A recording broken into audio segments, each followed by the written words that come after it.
অন্তরিক্ষের গল্প পাঠ চ্যানেলে আপনাদের সবাইকে স্বাগতম। আজ আপনারা শুনছেন হারুকি মুরাকামির লেখা নরওয়েজিয়ান উড গল্পের 'ত্রয়োদশ পর্ব। আমার পা আমাকে রাস্তার দিকে টেনে নিয়ে গেল। চাঁদের অবাস্তব উজ্জ্বল আলোতে রাস্তা আর বন আলোকিত হয়ে আছে। এমন চাঁদের আলোর সাথে সব শব্দ কেমন যেন অদ্ভুত অনুরণন তুলেছিল। আমার পা ফেলার ভোঁতার শব্দে মনে হচ্ছিল অন্য কোথাও থেকে আসছে, যেন অন্য কেউ হাঁটছে আর আমি সাগরের নিচ থেকে তা শুনতে পাচ্ছি। আমার পেছনে কখনো কখনো পাতা মারানোর শব্দ আসছিল। মনে হচ্ছিল নাটকের শেষ অংশ। বনের প্রাণীগুলো দম বন্ধ করে অপেক্ষা করছে কখন আমি তাদেরকে পার হয়ে চলে যাব। রাস্তা যেখানে বাঁক নিয়ে গাছের সারির ভেতর দিয়ে চলে গেছে, সেখানে আমি বসলাম। তাকিয়ে থাকলাম নাউকো যেই বাড়িটায় থাকে সেদিকে। ওর রুম কোনটা তা সহজেই বোঝা যাচ্ছিল। একমাত্র যে জানালায় মৃদু আলো কাঁপছিল সেটাই। আমি একটানা সে আলোর দিকে তাকিয়েছিলাম অনেকক্ষণ। মনে হচ্ছিল শেষ দম ফেলার আগে আত্মার ধুকধুকানি যে কোনো সময় নিভে যাবে।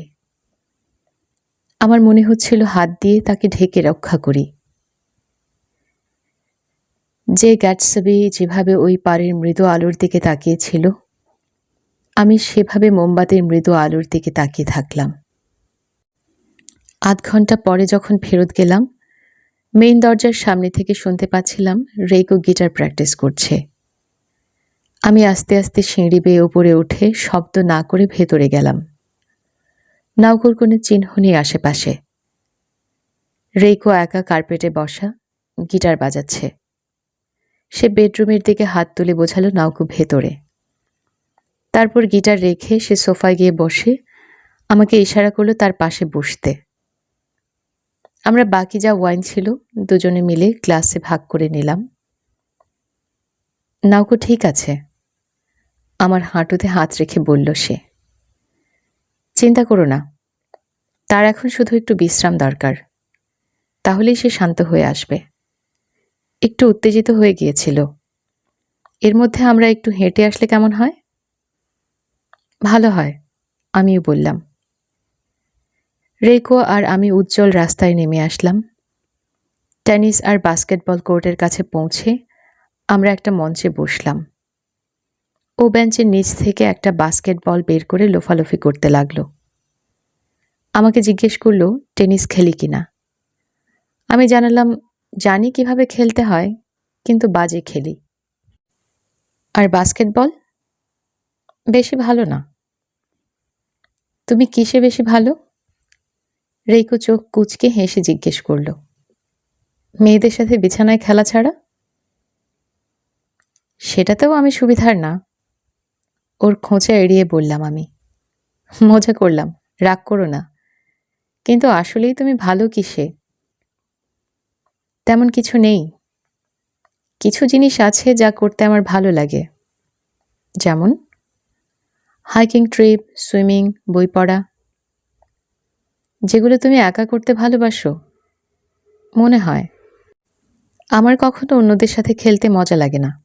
একদমই পারি না, আগ্রহ থাকে না। তাহলে তোমার শীতে এখানে আসা উচিত। আমরা ক্রস কান্ট্রি স্কিইং করি। আমি নিশ্চিত তোমার ভালো লাগবে। সারা দিন ধরে বরফে স্কিইং, ভালো ঘামও হয়।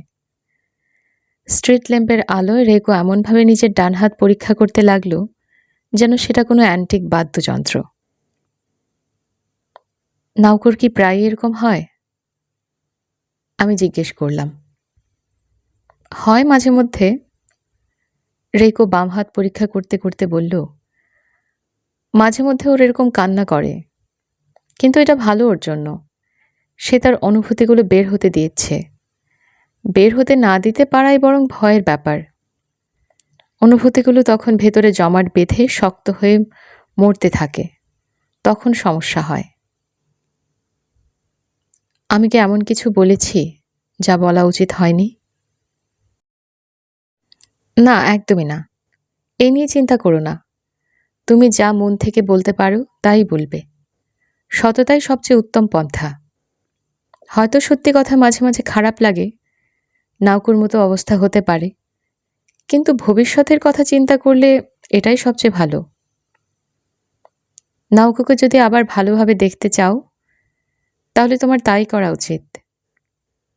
প্রথমে যেরকম বলেছিলাম, তুমি যদি ওকে সুস্থ করতে সাহায্য করতে চাও, তোমার নিজেরও সাহায্য প্রয়োজন হবে। এভাবে এখানে কাজ হয়। তাই যার সত্যি মনে আসবে, এখানে যতদিন আছো অন্তত বলে ফেলবে। বাইরের দুনিয়ায় মনে হয় এভাবে কাজ হয় না, তাই না? মনে হয় না, আমি বললাম। গত 7 বছরে আমি এখানে সব ধরনের মানুষ দেখেছি, রেইকো বলল। সম্ভবত একটু বেশিই দেখে ফেলেছি। তাই একজনের দিকে তাকিয়ে আমি নিজে থেকে বলে দিতে পারি সে সুস্থ হবে কিনা। কিন্তু নাউকোর ব্যাপারে আমি নিশ্চিত নই। আমি একদমই জানি না ওর কপালে কি আছে। আমি যা বুঝি তা হলো, হয় সে আগামী মাসে একদম সুস্থ শতভাগ হয়ে যাবে, অথবা বছরের পর বছর সে এভাবেই চলবে। তাই এই পরামর্শের বাইরে তোমাকে বলার মতো কিছু আর আমার কাছে নেই। সৎ থাকো, একজন আরেকজনকে সাহায্য করো। নাউকোর ব্যাপারটা কেন তোমার কাছে এরকম জটিল লাগছে? আমি ওকে অনেক পছন্দ করি, সেই কারণে হয়তো। আমার আবেগ মাঝে মাঝে চলে আসে, বলে আমি ওটা পরিষ্কার দেখতে পাই না। সেটা বাদ দিলেও ওর অনেক আলাদা আলাদা সমস্যা আছে, যেগুলো তারের মতো একটা আরেকটার সাথে পেঁচিয়ে গেছে। এগুলো ছোটাতে হয়তো অনেক সময় লেগে যাবে, অথবা হয়তো কোনো সুইচ চাপ পড়ে সব একসাথেই ছুটে যাবে। পুরো ব্যাপারটাই এরকম। তাই আমি ওকে নিয়ে নিশ্চিত হতে পারছি না। সে আবার বাস্কেটবল হাতে নিয়ে ঘুরিয়ে মাটিতে ড্রপ খাওয়াতে লাগলো। সবচেয়ে জরুরি হলো ধৈর্য না হারানো, রেইকো বলল। তোমার জন্য এটা আমার একটা পরামর্শ। ধৈর্যহারা হলে চলবে না। এমনকি যখন সবকিছু এরকম গিট্টু লেগে যাবে আর তোমার কিছু করার থাকবে না, তখনও তাড়াহুড়া করা যাবে না। তোমাকে বুঝতে হবে এটা অনেক সময়ের ব্যাপার, আর ধীরে ধীরে কাজ করে যেতে হবে, একেবারে একটা একটা করে। তোমার কি মনে হয় পারবে এভাবে? চেষ্টা করব, আমি বললাম। অনেক বেশি সময় লেগে যেতে পারে, বোঝো কিন্তু।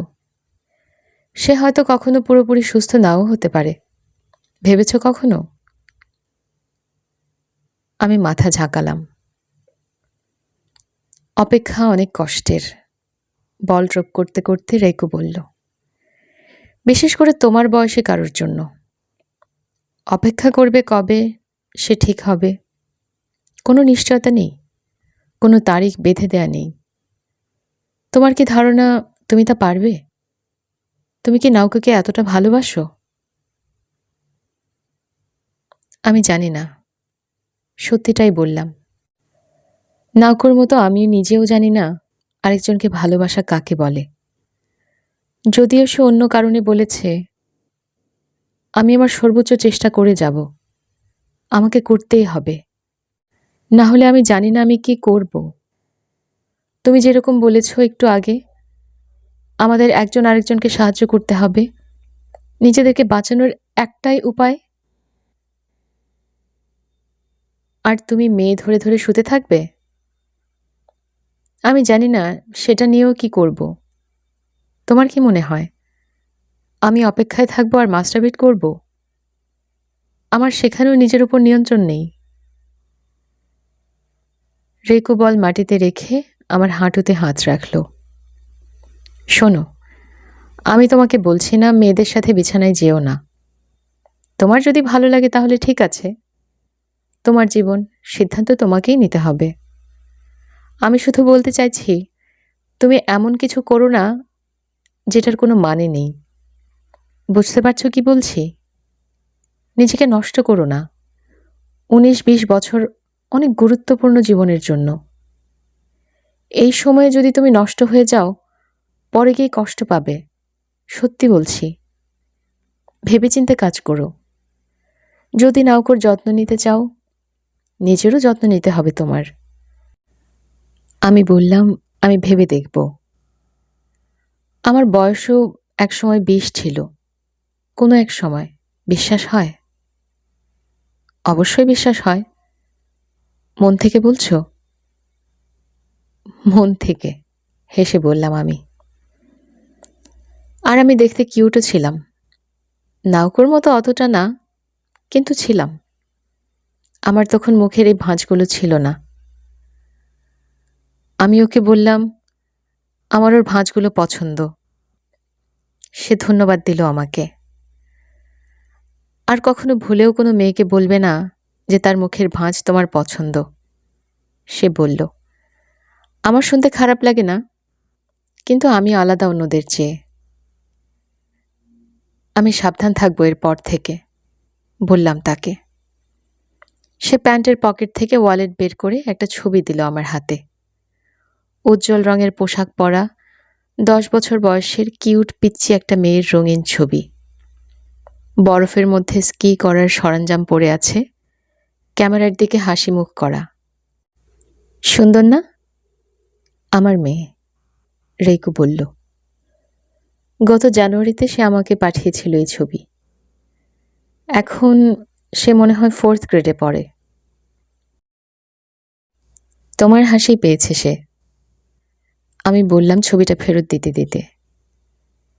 রেইকো ছবিটা ওয়ালেটে ভরে পকেটে রেখে দীর্ঘশ্বাস ফেলে একটা সিগারেট ধরালো।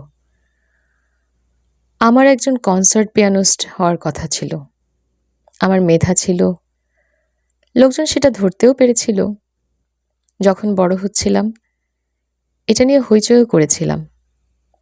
আমি অনেক প্রতিযোগিতা জিতেছিলাম, মিউজিক স্কুলে টপ গ্রেডে পেতাম। পাশ করার পর আমার জার্মান পড়ার কথা ছিল। দিগন্ত পর্যন্ত কোথাও কোনো মেঘের ছায়াও ছিল না। সবকিছু ঠিকঠাক ছিল।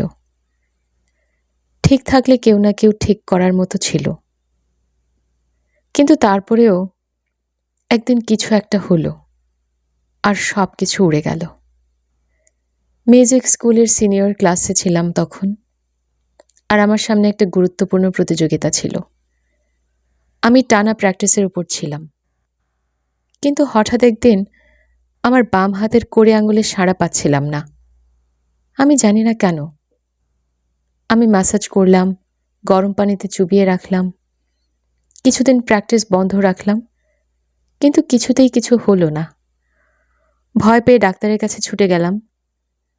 তারা তাদের পক্ষে যা যা সম্ভব ছিল করল, কিন্তু কোনো লাভই হলো না। আঙুলের কোনো সমস্যা নেই, সব নার্ভ ঠিকই আছে বলেছে তারা। না নড়ার কোনো কারণই নাকি নেই।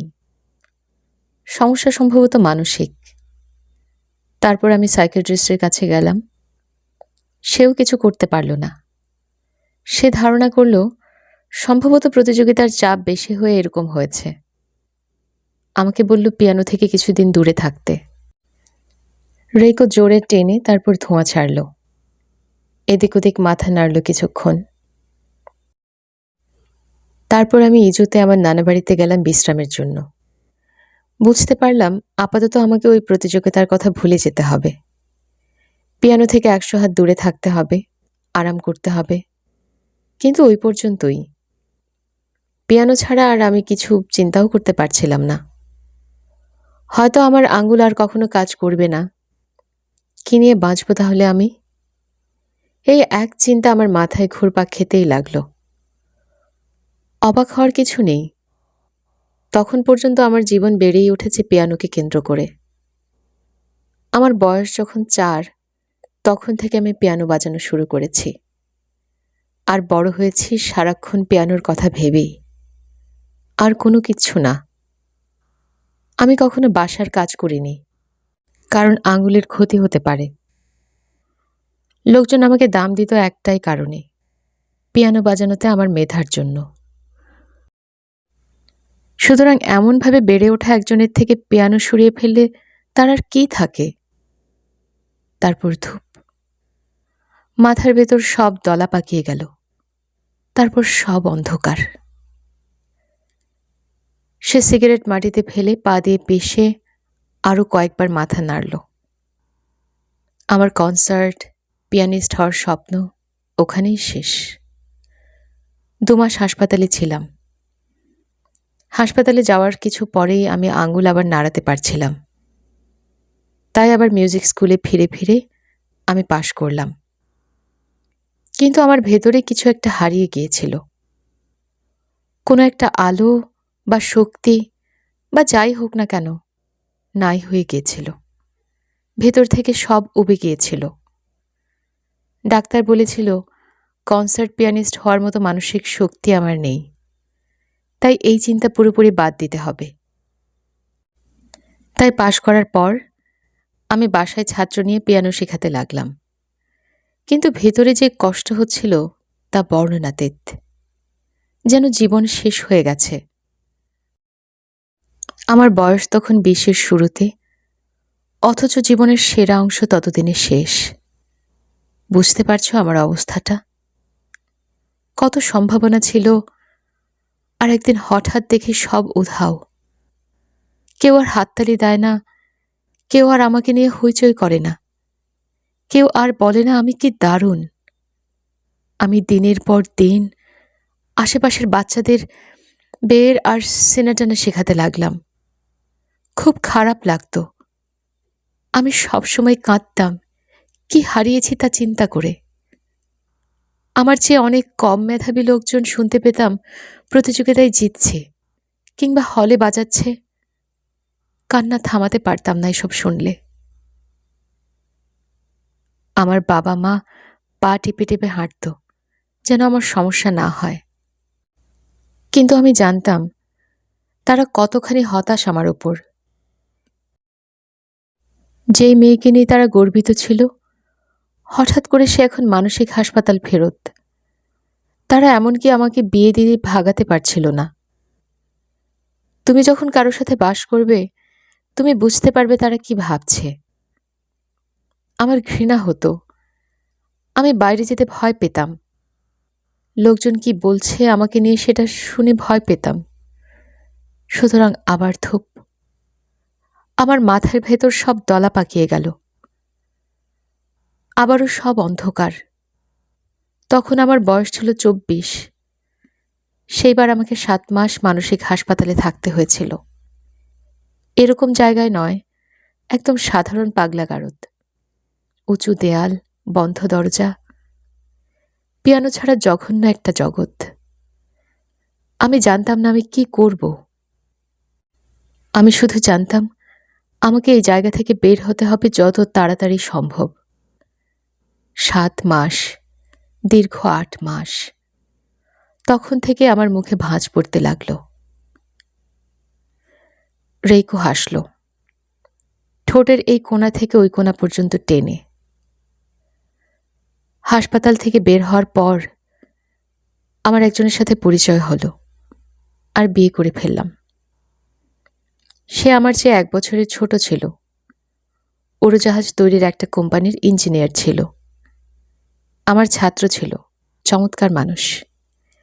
বেশি কথা বলতো না, কিন্তু সে উষ্ণ আর যত্নশীল ছিল। আমার কাছে সে প্রায় 6-7 মাসের মতো লেসন নিয়েছিল। তারপর হঠাৎ একদিন আমাকে জিজ্ঞেস করল তাকে বিয়ে করব কিনা। একদম এভাবেই হয়েছিল। একদিন ক্লাসের পর আমরা চা খাচ্ছিলাম তখন। বিশ্বাস করতে পারো, আমরা কখনো ডেটে যাইনি, কখনো হাত পর্যন্ত ধরিনি। আমাকে পুরোপুরি অপ্রস্তুত অবস্থায় ধরে ফেলল। আমি তাকে বললাম বিয়ে করা আমার পক্ষে সম্ভব নয়। বললাম আমি তাকে পছন্দ করি। আমি মনে করি সে একজন চমৎকার মানুষ, কিন্তু কিছু কারণে আমার তাকে বিয়ে করা সম্ভব নয়। সে জানতে চাইল কারণগুলো। আমি তখন তাকে সব ইতিহাস জানালাম, কিছু লুকাইনি। আমি যে মানসিক ভারসাম্য হারিয়ে 2 বার মানসিক হাসপাতালে ছিলাম সেটাও বললাম। সবকিছু বলেছি, কি কি কারণ, আমার মানসিক অবস্থা, আবারও যে এরকম হতে পারে সব। সে বলল চিন্তা করার জন্য সময় চায়। আমি তাকে বললাম সে যত সময় খুশি নিতে পারে। কিন্তু ১ সপ্তাহ পরে ক্লাসে এসে সে জানালো আমাকে বিয়ে করতে চায়। আমি তাকে ৩ মাস অপেক্ষা করতে বললাম। বললাম, আমরা ৩ মাস একজন আরেকজনকে চিনি। ৩ মাস পর যদি মনে করে সে আমাকে বিয়ে করতে চায়, তাহলে এ নিয়ে তখন কথা হবে। ৩ মাস আমরা প্রতি সপ্তাহে একবার ডেট করতাম। সব জায়গায় গেলাম। সবকিছু নিয়ে কথা বললাম। আমি ওকে অনেক পছন্দ করে ফেললাম। যখন ওর সাথে থাকতাম, আমার মনে হতো আমি আমার জীবন ফিরে পেয়েছি। ওর সাথে একা থাকলে মুক্তির স্বাদ অনুভব করতাম। আমার সাথে যে ভয়াবহ ব্যাপারগুলো ঘটেছে তা একদম ভুলে যেতাম। কনসার্ট পিয়ানিস্ট হতে পারিনি তো কি হয়েছে? মানসিক হাসপাতালে ছিলাম তো কি হয়েছে? আমার জীবন তো শেষ হয়ে যায়নি। জীবনে এখনো অনেক সুন্দর জিনিস আছে আমার দেখার বাকি। শুধু এই অনুভূতি দেওয়ার জন্য হলেও আমি তার প্রতি কৃতজ্ঞ থাকব। ৩ মাস পর সে যখন আবার আমাকে বিয়ের জন্য বলল, এবার আমি তাকে বললাম, তুমি যদি আমার সাথে বিছানায় যেতে চাও, আমার আপত্তি নেই। আমি কারো সাথেই কখনো শুইনি, আর আমি তোমাকে অনেক পছন্দও করি। কিন্তু বিয়ে সম্পূর্ণ আলাদা ব্যাপার। তুমি যদি আমাকে বিয়ে করো, আমার সব সমস্যার ভার তোমাকে নিতে হবে। তুমি ভাবতেও পারবে না কতটা ভয়াবহ হতে পারে সেটা। সে বলল, তার কিছু যায় আসে না। সে আমার সাথে শুতে চায়নি। সে চেয়েছে বিয়ে করতে, আমার ভেতরে যা আছে তা ভাগাভাগি করে নিতে। শুধু বলার জন্য বলেনি, সে এটা মন থেকে চায়। সে হচ্ছে সেরকম মানুষ যে যা বলে মন থেকে বলে, আর যা বলে তা করে ছাড়ে। সুতরাং আমি তাকে বিয়ে করতে রাজি হলাম। আমার পক্ষে ওইটুকুই সম্ভব ছিল করা। আমরা বিয়ে করলাম। মনে নেই, সম্ভবত ৪ মাস পর সে তার বাবা মায়ের সাথে আমাকে নিয়ে লড়াই করল। তাকে ত্যায্য করল তারা। তার পরিবার সিকুকুর গ্রামে গিয়ে বাস করত। তারা আমার অতীত নিয়ে খোঁজখবর করেছিল আর জেনে গেছিল যে আমি ২ বার হাসপাতালে গিয়েছিলাম। অবাক হওয়ার কিছু নেই যে তারা আমাদের বিয়ের বিরুদ্ধে ছিল। যাই হোক, আমাদের বিয়ের কোনো অনুষ্ঠান হয়নি। আমরা স্রেফ ওয়ার্ড অফিসে গিয়ে রেজিস্ট্রেশন করেছি, আর ২ রাতের জন্য হাকানো ট্রিপে গিয়েছিলাম। ওইটুকুই যথেষ্ট ছিল আমাদের জন্য। আমরা সুখী ছিলাম। বিয়ের আগের দিন পর্যন্ত আমি কুমারী ছিলাম। আমার বয়স তখন ২৫ বছর। ভাবতে পারো? রেইকো দীর্ঘশ্বাস ফেলে আবার বাস্কেটবল হাতে নিল। আমি ধরে নিয়েছিলাম, যতক্ষণ আমি আছি তার সাথে, আমি ঠিক থাকব। সে বলেই চলল। যতক্ষণ আমি ওর সাথে ছিলাম, আমার কোনো সমস্যা ছিল না। আমাদের অসুস্থতার একটা বড় ব্যাপার হলো বিশ্বাস করতে পারা। আমি যদি এই লোকের হাতে নিজেকে ছেড়ে দেই, আমি ঠিক থাকব। যদি আমার অবস্থা এক বিন্দুও খারাপ হয়, একটা স্ক্রু যদি ঢিলে হয়, সে টের পাবে আর ধৈর্য আর যত্নের সাথে সে ব্যবস্থা নেবে। স্ক্রু আবার শক্ত করবে, সব জড়িয়ে যাওয়া তার জায়গা মতো গুছিয়ে রাখবে। আমাদের যদি এরকম বিশ্বাস থাকে, আমাদের অসুস্থতা দূরে থাকে। আর নয় কোনো ধূপ। আমি খুবই আনন্দিত ছিলাম। আমার এরকম মনে হতো যেন কেউ আমাকে ঠান্ডা উত্তাল সমুদ্র থেকে তুলে এনে কম্বল দিয়ে মুড়ে উষ্ণ বিছানায় শুইয়ে দিয়েছে। বিয়ের ২ বছর পরে আমাদের একটা বাচ্চা হলো। আমার কোল পূর্ণ হলো। আমি আমার অসুস্থতার কথা পুরোপুরি ভুলে গেলাম। আমি সকালে উঠতাম, বাসার কাজ করতাম, বাচ্চার যত্ন নিতাম। স্বামী বাসায় ফিরলে তাকে খেতে দিতাম। একই কাজ দিনের পর দিন করতাম। কিন্তু আমি এই নিয়েই সুখী ছিলাম। খুব সম্ভব এই সময়টাই ছিল আমার জীবনের সবচেয়ে আনন্দময় মুহূর্ত। কত বছর পর্যন্ত এরকম ছিল? অন্তত আমার ৩১ হওয়া পর্যন্ত মনে হয়। তারপর হঠাৎ আবার ধূপ। আবার ঘটল একই ঘটনা। আমি ভেঙে পড়লাম। রেইকো সিগারেট ধরালো। বাতাস ততক্ষণে বন্ধ হয়ে গিয়েছিল। সিগারেটের ধোঁয়া সোজা হয়ে উপরে উঠে রাতের আধারে মিলিয়ে গেল। তখনই আমি প্রথম খেয়াল করলাম আকাশ ভর্তি তারা। কিছু ঘটেছিল নাকি? আমি জানতে চাইলাম। হ্যাঁ, বলল সে। যা ঘটেছিল তা খুবই অস্বাভাবিক ছিল, যেন আমার জন্য ফাঁদ পাতা হয়েছিল। এমনকি এখনো ভাবলে গায়ে কাঁটা দেয়। রেইকো খালি হাত দিয়ে কপালের পাশে ঘষতে লাগল। আমি দুঃখিত, তোমাকে আমার কাহিনী জোর করে শোনাচ্ছি। তুমি এসেছো নাউকোর সাথে দেখা করতে, আমার কাহিনী শুনতে নয়। আমার শুনতে ভালোই লাগছে, তাকে বললাম। তোমার কোনো সমস্যা না হলে বাকিটুকুও শুনতে চাই। ঠিক আছে, রেইকো বলল। আমাদের মেয়ে যখন কিন্ডারগার্টেনে ভর্তি হলো, আমি অল্প অল্প করে আবার বাজানো শুরু করলাম।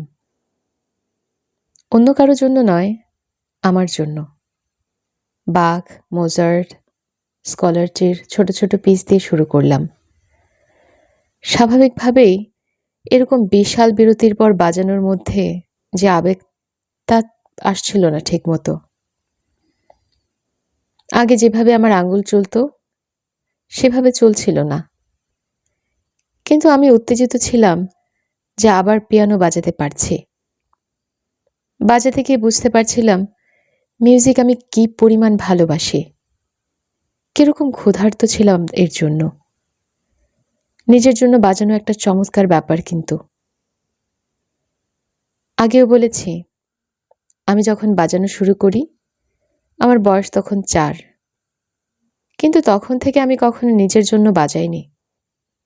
আমি সবসময় চেষ্টা করেছি পরীক্ষায় পাশ করার জন্য, অ্যাসাইনমেন্টের জন্য, কিংবা কাউকে দেখানোর জন্য। এগুলোও গুরুত্বপূর্ণ যদি তুমি কোনো বাদ্যযন্ত্রের উস্তাদ হতে চাও। কিন্তু একটা বয়সের পর তুমি আসলে নিজের জন্য বাজাতে শুরু করবে। সেটাই আসল মিউজিক। সেটা বোঝার জন্য আমাকে কোর্স বাদ দিতে হয়েছে, ৩১ বছর পার করতে হয়েছে। আমি বাচ্চাটাকে কিন্ডারগার্টেনে পাঠিয়ে তাড়াহুড়ো করে বাসার কাজ শেষ করে ১-২ ঘন্টা সময় বের করতাম পিয়ানো বাজানোর জন্য। এখন পর্যন্ত সব ভালো মনে হচ্ছে, তাই না? আমি সায় দিলাম। তারপর একদিন আমার এক প্রতিবেশী মহিলা আসলো, যাকে আমি তেমন একটা চিনিও না। রাস্তায় দেখা হলে হাই হ্যালো পর্যন্ত পরিচয়। আমাকে অনুরোধ করলেন তার মেয়েকে পিয়ানো শেখানোর জন্য। আমরা একই এলাকায় থাকলেও আমাদের বাসার মধ্যে দূরত্ব ভালোই, আর সেজন্যই হয়তো আমি তার মেয়েকে চিনতাম না। কিন্তু মহিলার বক্তব্য ছিল তার মেয়ে আমার বাসার সামনে দিয়ে যায়, আমার পিয়ানো বাজানো শুনতে ভালোবাসে। সে নাকি কয়েকবার দেখেছে আমাকে। তারপর তার মাকে ধরেছে আমার কাছে পিয়ানো শেখার জন্য। সে মিডল স্কুলের ২য় বর্ষে পড়ে। আগেও কয়েকজনের কাছে শিখতে গিয়েছিল, কিন্তু সুবিধা করতে পারেনি, আর তাই এখন আর কোনো শিক্ষক নেই। আমি তাকে মানা করে দিলাম। অনেক বছর না বাজানোই আমার নিজেরই এখন প্রথম থেকে শুরু করতে হবে। সেখানে যে কয়েক বছর ধরে শিখছে তাকে সেখানে যাওয়াটার প্রশ্নই আসে না। তাছাড়া আমি আমার বাচ্চার পেছনে যথেষ্ট ব্যস্ত ছিলাম। যদিও আমি মহিলাকে কিছু বলিনি, কিন্তু আমার মনে হয় না যে কিছুদিন পরপর শিক্ষক বদলায় তাকে কেউ কিছু শেখাতে পারবে। মহিলা আমাকে অনুরোধ করল অন্তত একবার তার মেয়ের সাথে দেখা করতে। এই নাছোড়বান্দা মহিলা আমাকে সহজে ছাড়বে না বুঝতে পেরে আমি রাজি হলাম তার মেয়ের সঙ্গে দেখা করতে, স্রেফ দেখা করতে। ৩ দিন পর মেয়েটা নিজে আমাদের বাসায় আসলো। একদম সাক্ষাৎ পরীর মতো ছিল সে দেখতে। আমি আমার জীবনে কখনো এত সুন্দর একটা মেয়ে দেখিনি। কালির মতো গাঢ় লম্বা চকচকে কালো চুল ছিল তার, স্লিম সুন্দর হাত পা, উজ্জ্বল চোখ, ছোট্ট নরম মুখ। দেখে মনে হতো কারো হাতে বানানো। তার সাথে যখন আমার দেখা হলো, আমি কথা হারিয়ে ফেলেছিলাম। এত সুন্দর ছিল সে দেখতে। আমার সোফায় সে বসার সাথে সাথে যেন আমার লিভিং রুম বদলে গেল, ঝকমকে পর্দার মতো হয়ে গেল। ওর দিকে সরাসরি তাকানো যেত না, আমি আর চোখে তাকাতাম। যাই হোক, সে দেখতে এরকম ছিল। আমি এখনো তার চেহারা স্পষ্ট মনে করতে পারি। রেইকো চোখ কুঁচকে ফেলল, যেন সে সামনাসামনি দেখতে পাচ্ছে মেয়েটাকে। কফি খেতে খেতে আমরা পুরো 1 ঘন্টা কথা বললাম। সব কিছু নিয়ে কথা বললাম, মিউজিক, তার স্কুল, সব কিছু। আমি পরিষ্কার বুঝতে পারছিলাম সে খুবই স্মার্ট। সে জানে কিভাবে আলাপ চালিয়ে যেতে হয়। তার একদম পরিষ্কার সোজা বক্তব্য ছিল, আর ছিল লোকজনকে বেশ বশ করার জন্মগত ক্ষমতা। ভীতিকর ব্যাপার অবশ্যই। কি জন্য তাকে ভীতিকর মনে হতো তখন আমি বলতে পারতাম না। আমি খালি তখন বুঝতে পারছিলাম সে ভীতিকর রকমের চালাক। কিন্তু ওর উপস্থিতিতে আমি আমার বিচার করার সাধারণ ক্ষমতা হারিয়ে ফেলেছিলাম। এত বাচ্চা আর সুন্দর মেয়ে, আমার নিজেকে অপূর্ণ মনে হতো। মনে হতো আমার বিকৃত নোংরা মন হিংসায় তার বিরুদ্ধে অজুহাত বের করছে। রেকো কয়েকবার আমার মাথা ঝাঁকালো। আমি যদি ওর মতো সুন্দর আর বুদ্ধিমতী হতাম, আমি আরো সাধারণ মানুষ হতাম। তুমি যদি এরকম সুন্দর আর বুদ্ধিমান হতে পারো, আর কি দরকার তোমার বলো? তোমার কাউকে কষ্ট দেওয়ার বা চারপাশের দুর্বল মানুষদের পিষে ফেলার কোনো প্রয়োজন নেই, কারণ সবাই তো তোমাকে ভালোবাসবে। এরকম করার কোনো মানে আছে? সে তোমার সাথে খারাপ কিছু করেছে? আমি বলতে চাই, সে পুরোপুরি বিকারগ্রস্ত একটা মিথ্যাবাদী ছিল। পুরোপুরি অসুস্থ ছিল সে। সে সবকিছু বানিয়ে বলতো। যখন সে কাহিনী বানিয়ে বলতো, তখন সে নিজেও সেগুলো বিশ্বাস করত, আর কাহিনীর সাথে মেলানোর জন্য আশেপাশের অনেক কিছু অদল বদল করত। সে দ্রুত চিন্তা করতে পারত। তোমার থেকে কয়েক ধাপ এগিয়ে থেকে সব এমনভাবে সাজাতো, তুমি ধরতেই পারবে না, তোমার মাথায় আসবে না সে মিথ্যা বলছে। সবচেয়ে বড় কথা, কেউ এক বিন্দু সন্দেহ করবে না এরকম ছোট্ট সুন্দর একটা মেয়ে এত মিথ্যা কথা বলবে। আমি তো কোনো সন্দেহই করিনি। সে 6 মাস ধরে আমাকে টনকে টন মিথ্যা কথা বলে গেছে। যতদিন পর্যন্ত আমি টের পেয়েছি কোথাও ঘাপলা আছে, সে সবকিছু নিয়ে মিথ্যা বলতো। আমার কখনো সন্দেহ হয়নি। আমি জানি আমার কথা অনেক আজব শোনাচ্ছে। কি মিথ্যা বলতো সে? আমি যখন বলেছি সবকিছু, তার মানে সবকিছু। আমি যখন বলেছি সবকিছু, তার মানে সবকিছু। রেকো ঠাট্টা সুরে হাসল। যখন লোকজন কোনো কিছু নিয়ে মিথ্যা বলে, তাদের আরও কিছু মিথ্যা জোড়ে দিতে হয় প্রথম মিথ্যার সাথে, আর এটার নাম আছে মিথ্যা ম্যানিয়া। যখন মিথ্যা ম্যানিয়াকরা মিথ্যা বলে, সেগুলো সাধারণত নিরীহ ধরনের হয়, লোকজন বুঝতে পারে। কিন্তু এই মেয়েটা সেরকম নয়। আমি এখনো জানি না সে কেন আমাকে বেছে নিয়েছিল। আমি কি তার আরেকজন শিকার ছিলাম, নাকি তার মুখ্য অর্জনের রাস্তা ছিলাম? আমি জানি না। অবশ্য এখন কিছুই আসে যায় না। এখন সব শেষ। এখন আমার অবস্থা এরকম। এরপর কিছুক্ষণ চুপচাপ।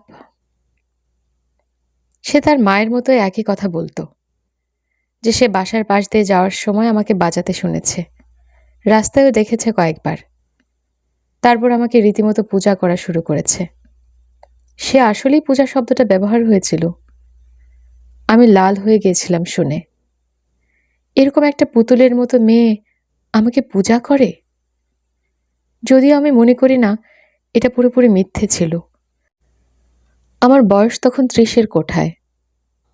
তা ঠিক, আমি হয়তো তার মতো সুন্দরী ছিলাম না, বলার মতো কোনো প্রতিভা হয়তো আমার ছিল না, কিন্তু আমার মধ্যে নিশ্চয়ই কিছু একটা ছিল যা তার মনোযোগ আকর্ষণ করেছিল। এমন কিছু যেটা হয়তো তার নিজের মধ্যে ছিল না। জানি না কি, কিন্তু যাই হোক না কেন, কোনো একটা কারণে অবশ্যই তার আমার প্রতি আগ্রহ জন্মেছিল। বাড়িয়ে বলছি না, পেছনে তাকালে আমার এটা মনে হয় এখন। না, আমি বুঝতে পারছি না তুমি আসলে কি বলতে চাচ্ছ। সে বলল সে আমাকে বাজিয়ে শোনাতে পারে কিনা। আমি তাকে অনুমতি দিলাম। সে বাখের একটা পিস বাজালো। ওর বাজানো সম্পর্কে বলা যায় ইন্টারেস্টিং ছিল, কিন্তু হয়তো বলা উচিত অদ্ভুত ছিল। সাধারণ কিছু ছিল না, আবার নিখুঁত কিছুও ছিল না। সে কোনো পেশাদার স্কুলে যায়নি আর ভেঙে ভেঙে লেসন নিয়েছে। বলা যায় যা শিখেছে পুরোই নিজে নিজে শেখা। তার বাজানো শুনে বোঝা যাচ্ছিল তাকে কেউ প্রশিক্ষণ দেয়নি। কোনো মিউজিক স্কুলের অডিশন হলে সে সোজা বাদ পড়ে যেত। তার বাজানো ৯০ ভাগ ফালতু, ১০ ভাগ ঠিক ছিল। আসল মিউজিক ছিল, আসল বাঁক ছিল। তাই আমারও আগ্রহ জন্মালো ওর প্রতি। আমিও জানতে চেয়েছিলাম ওর ব্যাপারে। বলা বাহুল্য, এই দুনিয়ায় হাজার হাজার বাচ্চা আছে যারা ওর চেয়ে অনেক ভালো বাঁক বাজাতে পারে, এমনকি ২০ গুণও ভালো। কিন্তু তাদের বাজানোর কোনো অর্থ তাদের কাছে নেই। তারা ভেতরে শূন্য, ফাঁপা। এই মেয়ের বাজানো খারাপ ছিল না, কিন্তু তার মধ্যে কিছু একটা ছিল যেটা আমার চোখে পড়েছিল। তার বাজানোর মধ্যে কিছু একটা। তাই আমি ভাবলাম ওকে শেখালে সময় নষ্ট হবে না। অবশ্য এটা ঠিক যে সে যে পর্যায়ে আছে সেখান থেকে পেশাদার পিয়ানিস্ট তৈরি করে আনা প্রায় অসম্ভব। কিন্তু আমার মন বলছিল তাকে আমি আমার মতো একজন সুখী পিয়ানিস্ট হিসেবে তৈরি করা সম্ভব। তখন আমি যেরকম ছিলাম, আমি এখনো সেরকম আছি, নিজের আনন্দের জন্যই বাজাই। যদিও পরে বুঝতে পেরেছিলাম সে আশায় গুড়ে বালি ছিল। সে নিজের জন্য কিছু করা টাইপ ছিল না। সে খুব হিসাব নিকাশ করে কাজ করত, আর এমন কিছু করত যাতে লোকজন মুগ্ধ হয়ে যায়। সে জানতো তাকে কি করতে হবে, কি করলে লোকজন প্রশংসা করবে। আর সে একদম সেভাবেই বাজিয়েছিল যাতে আমার আগ্রহ তার প্রতি জন্মায়। আমি নিশ্চিত সে এভাবেই বাজানো প্র্যাকটিস করেছিল আমাকে ধরার জন্য। একদম হিসাব নিকাশ করে করেছিল সব। আমি এখন বুঝতে পারি। তারপরেও এখনো আমার মনে হয় তার বাজানোটা অসামান্য ছিল। আমি যদি আবারও শুনি তাহলে আবারও একইভাবে গায়ে কাঁটা দেবে, প্রথমবার যেমন দিয়েছিল। ওর সব শয়তানির পরেও তোমাকে বলছি, পৃথিবীটা খুবই আজব জায়গা। রেইকো শুকনো কাশি দিয়ে গলা পরিষ্কার করল। তো তুমি তাকে ছাত্রী হিসেবে নিলে? আমি জানতে চাইলাম। অবশ্যই, সপ্তাহে একটা লেসন, শনিবার সকালে। শনিবার ওর স্কুল বন্ধ ছিল। সে কখনো ক্লাস মিস করত না, কখনো দেরি করত না। একদম আদর্শ ছাত্রী ছিল। সব সময় তার লেসন প্র্যাকটিস করে আসতো। ক্লাস শেষে আমরা কেক খেতাম আর কিছুক্ষণ গল্প করতাম। এই পর্যায়ে হঠাৎ এসেই রেইকো কিছু একটা মনে পড়ল। আমাদের কি ঘরে ফিরে যাওয়া উচিত না? নাকুর জন্য চিন্তা হচ্ছে। তুমি নিশ্চয় ওর কথা ভুলে যাওনি নাকি? অবশ্যই না, আমি হেসে ফেললাম। আমি তোমার গল্পে ঢুকে পড়েছিলাম।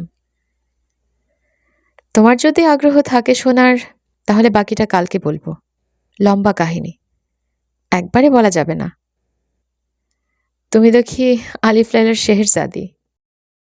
ঠিক বলেছ, হাসতে হাসতে বলল সে। গল্পও শেষ হবে না, তুমিও টোকিওতে ফেরত যেতে পারবে না। আমরা আগের পথ ধরেই বনের মধ্য দিয়ে অ্যাপার্টমেন্টে ফিরে গেলাম। মোমবাতি গলে আগুন নিভে গেছে। বেডরুমের দরজা খোলা ছিল। নাইট টেবিলের উপরের ল্যাম্প জ্বালানো ছিল। সে আলো হালকাভাবে লিভিং রুমে এসে পড়েছিল। পা ভাঁজ করে সোফায় বসা ছিল নাউকো।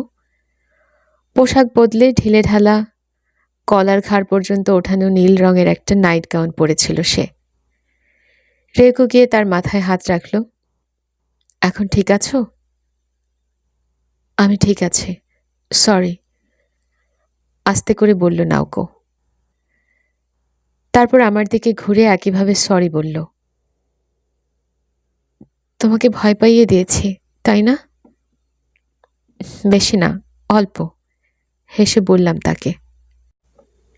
কাছে আসো, বলল সে। আমি ওর পাশে গিয়ে বসলাম। নাউকো আমার দিকে মুখ বাড়িয়ে দিল, যেন সে কিছু একটা বলতে চায়, কানে কানে। কিন্তু তারপর কানে চুমু খেলো। সরি, আবার বলল, এবার কানে কানে। তারপর আমার থেকে সরে বসল। কখনো কখনো আমার এমন হয়, আমি দিশেহারা হয়ে যাই, বুঝতে পারি না কি হচ্ছে। আমার এরকম সবসময় হয়, আমি বললাম। নাউকো হেসে আমার দিকে তাকালো। তোমার সমস্যা না হলে আমি তোমার সম্পর্কে আরো জানতে চাই, বললাম তাকে। এখানে তোমার জীবন কেমন, কি করো সারাদিন, অন্যরা কেমন, এই সব। নাউকো তার প্রতিদিনের রুটিন বলল, অল্প অল্প করে ভাগ করে। সকাল 6টায় ঘুম থেকে উঠে অ্যাপার্টমেন্টে সকালের নাস্তা করে, পাখির ঘর পরিষ্কার করে, তারপর ফার্মের কাজ করে। সে সবজির ক্ষেত দেখাশোনা করে। লাঞ্চের আগে কিংবা পরে 1 ঘন্টা ডাক্তারের সাথে কথা বলে কিংবা গ্রুপ ডিসকাশনে বসে। বিকালে তার পছন্দের কোনো কোর্স করে, কাজ বা স্পোর্টসের বাইরে। সে এখন পর্যন্ত অনেকগুলো কোর্স করেছে, ফ্রেঞ্চ, সূচিকর্ম, পিয়ানো, প্রাচীন ইতিহাস ইত্যাদি।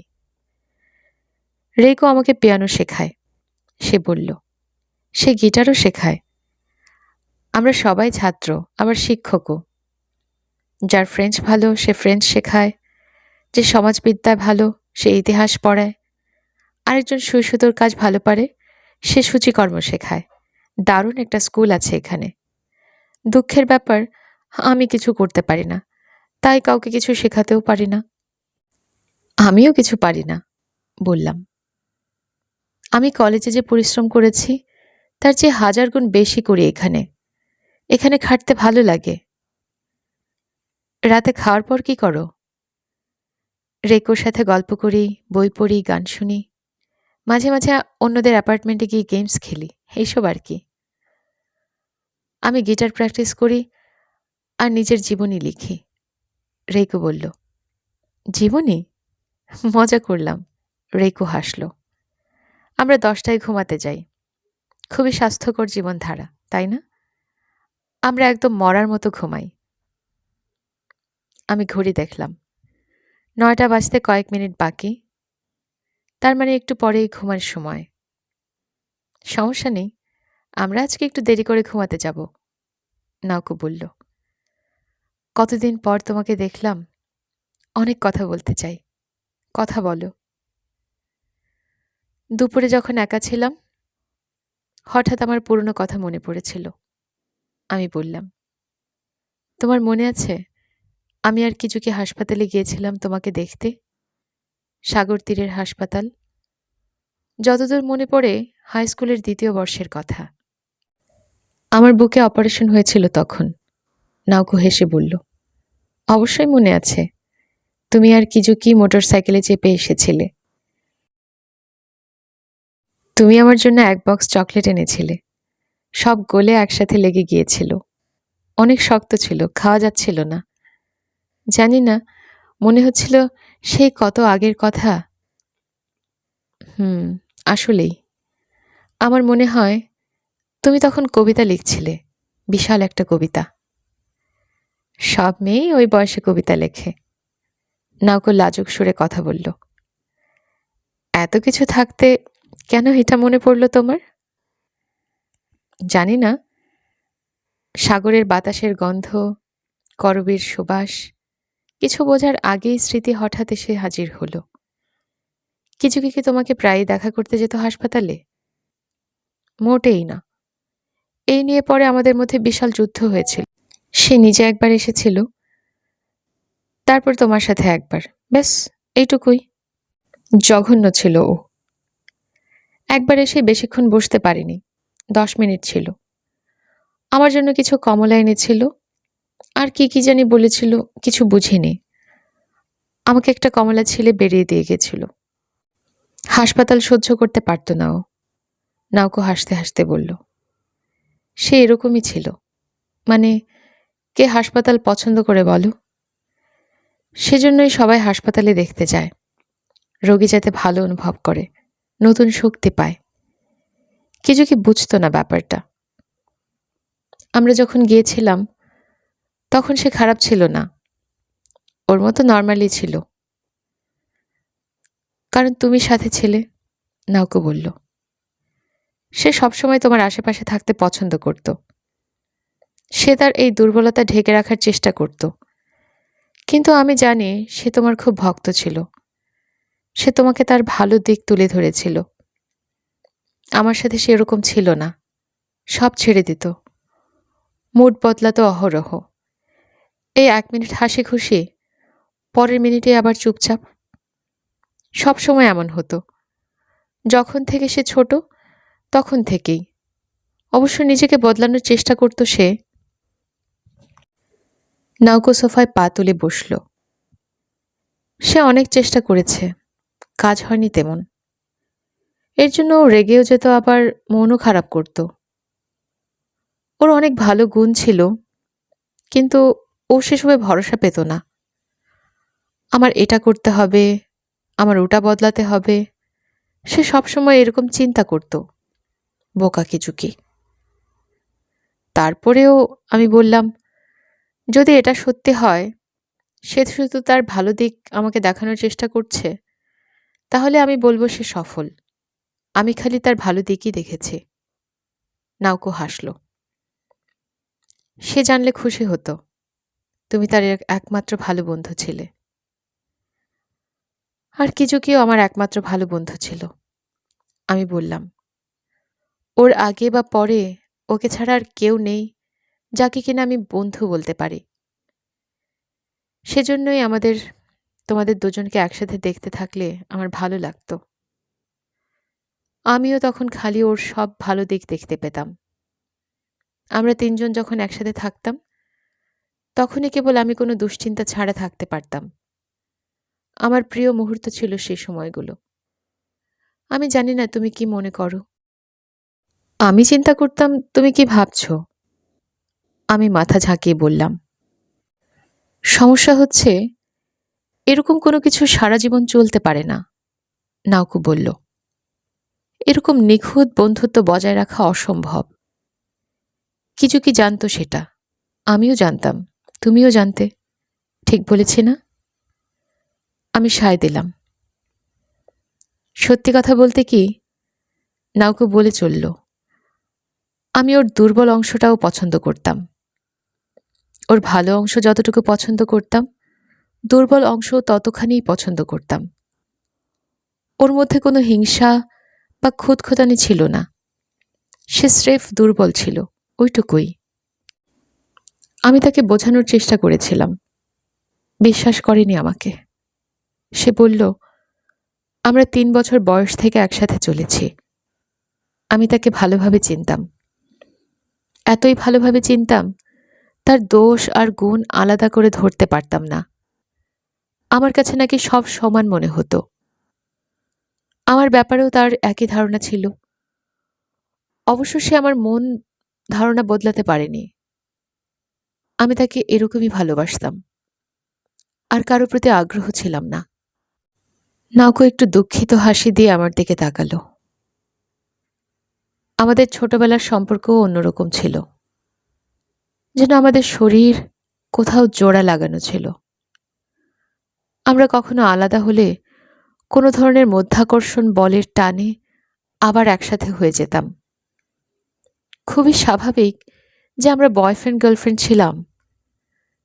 এ নিয়ে চিন্তা করার মতো কিছু ছিল না, বা বাছাই করারও কোনো সুযোগ ছিল না। আমরা প্রথম চুমু খেয়েছিলাম 12 বছর বয়সে। অন্তরঙ্গ সময় কাটাতে শুরু করেছি তার থেকে। আমি ওর রুমে যেতাম, কিংবা সে আমার রুমে আসতো।